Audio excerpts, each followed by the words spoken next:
Assalamu alaikum everyone. My name is Raheel Safi Khalid. I have studied from LUMS and I was the essay topper of CSS in 2016. On popular demand, I have started a series of videos whereby I'll be helping students by giving them critical insights with regards to the essay portion, which are essentially going to help students to crack the essay portion of CSS exam. First things first, why are these critical insights really important? People who started preparing for CSS or people who aspire to be CSS, people who aspire to do CSS in the longer run, they already must be familiar with the fact that more than 90% people, on average, they flunk the essay portion.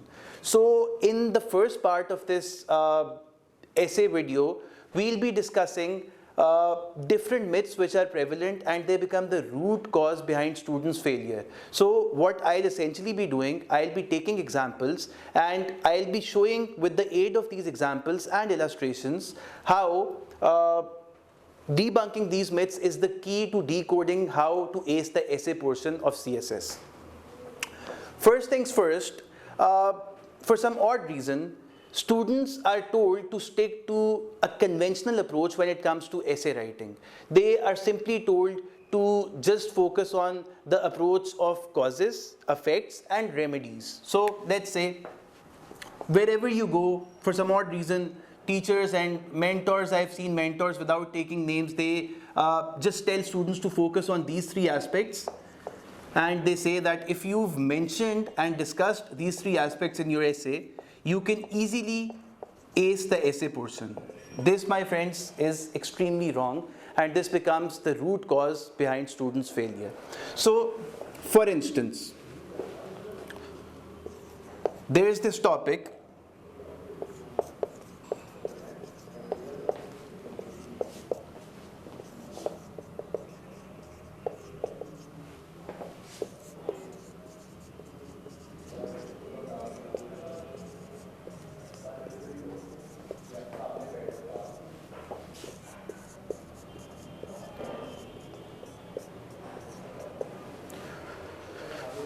Okay, so I'll be giving you people a minute to read this topic.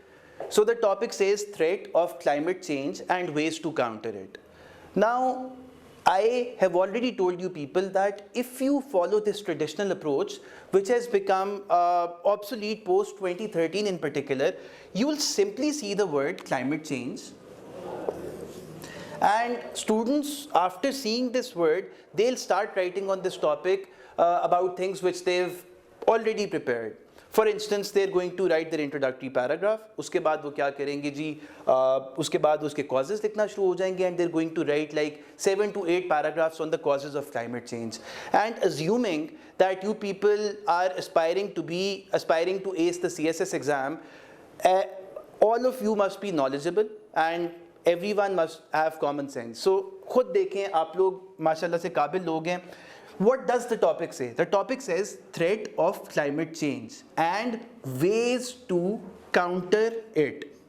So causes उसने कहीं पूछे? नहीं पूछे. But वही वजह that students are unfortunately misguided and they are told to focus on this traditional methodology. This becomes the root cause behind students' downfall. So a student who would want to correctly write on this topic, that student will simply go on mentioning how climate change is a threat to humanity. For instance, let's suppose, what are some of the threats posed by climate change to humanity? Off the top of my head, the first threat is increase in the average global temperature. Then the second argument that we can give for the fact that climate change is a grave threat to humanity is the melting of glaciers. When glaciers melt, coastal areas are flooded. This is going to be another threat. Then the freshwater availability is also reduced in the longer run. Similarly, certain species are also on the brink of extinction. And when climate change unfolds itself or unleashes itself on humanity in its on full throttle, people who are living in areas which are vulnerable to climate change, they'll ultimately migrate to areas which are sort of climate resilient, and this might result in a potential migration crisis. So these are the threats, and examiner wants you to focus on these threats rather than giving causes spanning over, let's say, 3 or 4 pages. Once we are done with this portion, what is the next portion of this of this topic? The next portion is the ways to counter it. So now, since he's asking for remedies, now you will give remedies. You will tell what are the essential ways, or what is a recipe which is going to help humanity in order to counter the effects of climate change. Let's suppose, once again off the top of my head, the first remedy could be to switch to renewable sources. The second remedy could be onus on developed countries to actually help the developing countries in terms of both technology and in terms of money as well, in order to help them become climate resilient. Similarly, forestation and reforestation are some other aspects which are going to be discussed in the second portion of this essay, which basically pertains to different ways in which we can counter climate change. So the major takeaway, or the first myth that I want students to debunk, is to not focus on this traditional approach, but to actually read and focus in on whatever the topic asks or requires of you people.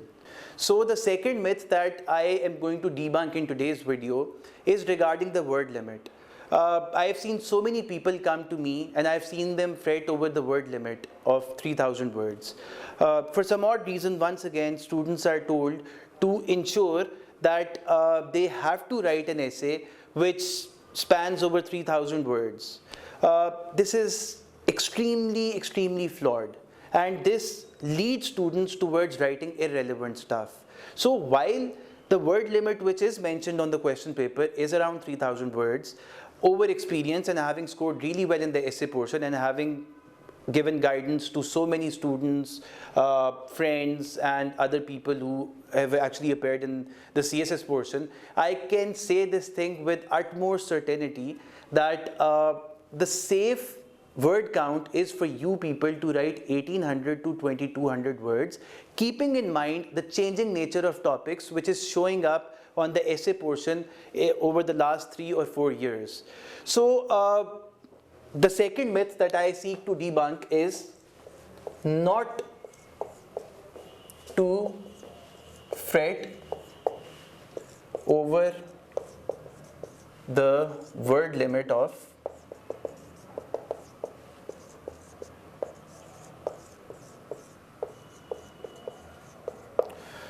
This has basically become an instruction. The myth that I seek to debunk is that 3,000 words is not necessary. What is necessary then?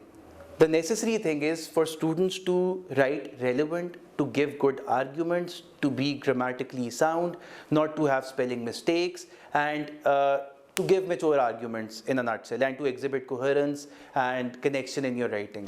So these two myths, I believe, are a very good starting point for people who are aspiring to appear in the CSS exam.